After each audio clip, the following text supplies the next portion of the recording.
तो आज हमारा सबसे पहला लेक्चर जो हम एमएस के एग्ज़ाम की तैयारी के लिए पढ़ने जा रहे हैं उसमें जेकेट का एग्ज़ाम जो मई 2016 में हुआ था उसमें पास्ट पेपर के हवाले से कुछ इम्पोर्टेंट एमसीक्यूज़ दिए गए हैं। तो आप लोगों को तो पता है मोस्टली एग्ज़ाम में पास्ट पेपर रिपीट होता है।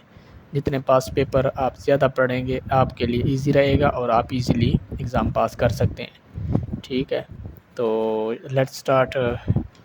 ठीक है, इसमें शुरू करते हैं। सबसे पहले तो आपको अपना पता होना चाहिए बेसिक्स जब आपको आएंगे और क्लिनिकल तो आप इजीली जो है ना एमसीक्यूज़ पिकअप कर सकते हैं। ठीक है, तो जिस तरह इसमें दिया गया है कुछ questions like what is the major route of elimination of anticholinesterase drugs. तो अगर आपको बेसिक्स अच्छी आती होंगी, क्लिनिकल अच्छी है, फिजियोलॉजी अच्छी है, तो आप इजीली इसको पिक कर सकते हैं। जैसा कि आपको पता है कुछ ड्रग्स रीनल सिस्टम के थ्रू एक्सक्रीशन एलिमिनेशन होती है और कुछ जो है ना हमारे हेपेटिक मतलब लिवर के थ्रू उसकी मेटाबोलाइज होते हैं। तो इसमें आपने सबसे बेस्ट आंसर जो पिक करना है वो है रीनल। एंटीकोलिनेस्टेरेज ड्रग्स जितनी भी हैं वो रीनल के थ्रू एलिमिनेशन की हो जाती है। Which drug along with edrophonium chloride improves post operative ileus. तो अब ये कह रहा है कि जब किसी का ऑपरेशन हो जाता है तो उसके बाद पोस्ट ऑपरेटिव इलियम का जब मतलब ऑपरेशन होता है तो कौन सी एड्रोफोनियम क्लोराइड इम्प्रूव्स किस ड्रग के साथ मिलके इसको इम्प्रूव करती है। तो आपने आंसर देना है सोच के। तो इसमें 4 ऑप्शन है जैसा कि मेटोक्लोप्रामाइड होगा, ओमेप्राजोल, इप्राट्रोपियम और बेथेनिकोल। तो आपको पता होना चाहिए, आप इजीली पिक कर सकते हैं bethanechol. Most common site of gastrointestinal stromal tumour. ठीक है, तो आपको 4 ऑप्शन दिए जैसा कि small bowel, stomach, large bowel, oesophagus. तो आपको पता होना चाहिए कि स्ट्रोमल ट्यूमर कहाँ से ओरिजिन इसकी होती है। तो आप मोस्ट कॉमन जो है ना स्टोमक से। ठीक है, इसके बाद आ जाते हैं all of the following are Jones major criteria for rheumatic fever accept.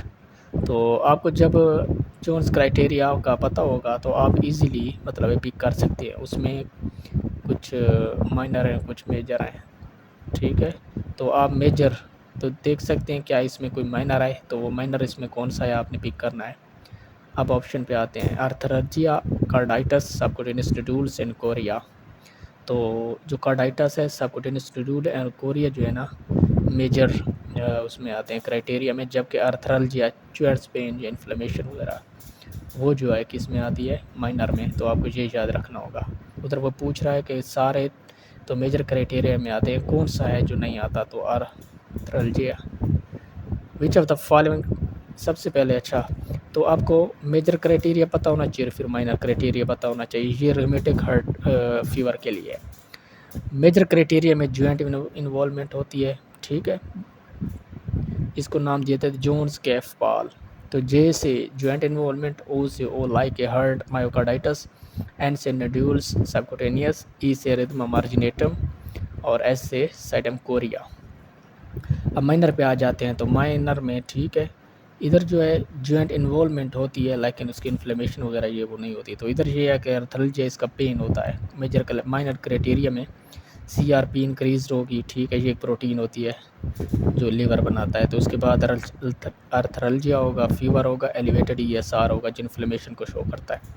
उसके बाद पाल पी से प्रोलोंग पी आर इंटरवल होगा। ठीक है, एनामेनेसिस ऑफ रेमेटिज्म ये होगा और इसके अलावा ल्यूकोसाइटोसिस होगी कि डब्ल्यूबीसी टीएलसी रेज्ड हो जाएंगे।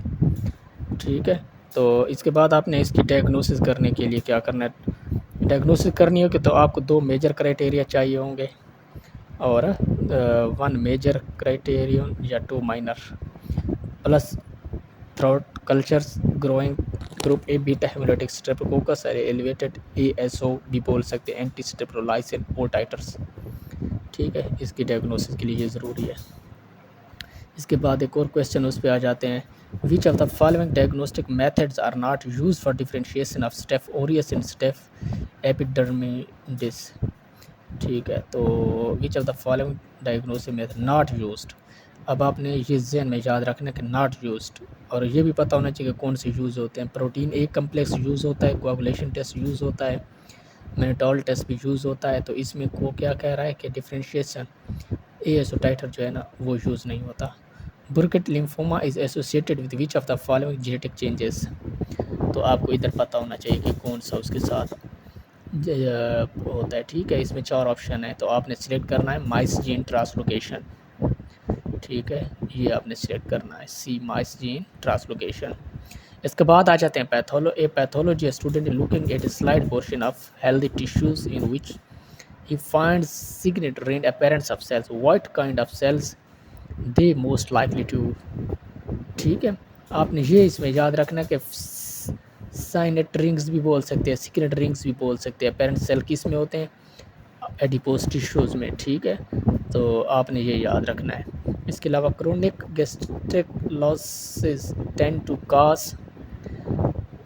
ठीक है, कि गैस्ट्रिक इशू जब चल रहा हो क्रोनिक तो उसमें क्या हो जाता है, तो आपको हाइपोक्लोरेमिक अल्कलोसिस मिलेगी उसमें। ठीक है, a final year student discusses a news patient with the consultant order to get a CEA carcino embryogenic antigen done. What is the consultant checking for.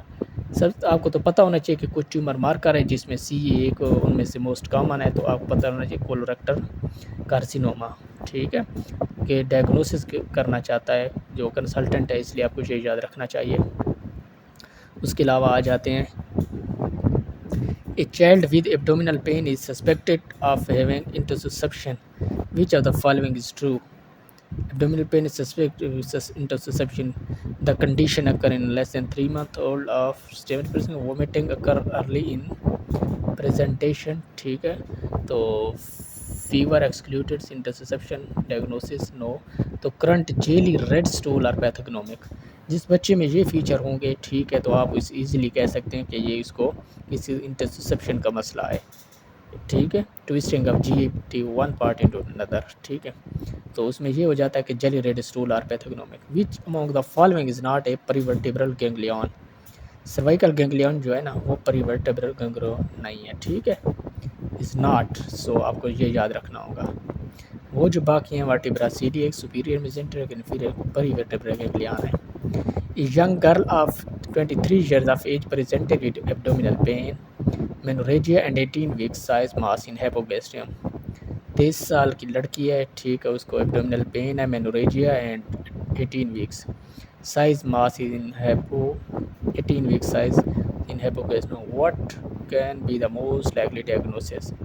अब आपको इनमें से ऑप्शन सिलेक्ट करना होगा। फेब्रॉइड जो है ना वो यंग फीमेल्स में ऑलमोस्ट हो सकता है कॉमन, वो उनके मंथली मेंसेस साइकिल की बिना पे। इसमें मेनोरेजिया भी है तो इस वजह से, ठीक है, जो उसको काज करवा रहा है मेनोरेजिया फेब्रॉइड यूट्रस बोल सकते हैं। A 58 years old mother of 5 present with breakthrough bleeding. She refuses endometrial biopsy due to fear of further bleed. What can be the other best non-invasive investigation done in the setting। ठीक है, तो आपने इनमें से select करना है कि वो बायोप्सी नहीं करवाना चाहती, वो डरती है कि कहीं इसको जो ये ब्लीडिंग हो रही है ज़्यादा ब्लीडिंग ना हो जाए, इसलिए वो कहती है कोई दूसरा मेथड उसके लिए कौन सा बेस्ट रहेगा। तो इसके लिए आपको ट्रांसवेजिनल अल्ट्रासाउंड जो है ना वो आपको करवाना पड़ेगा।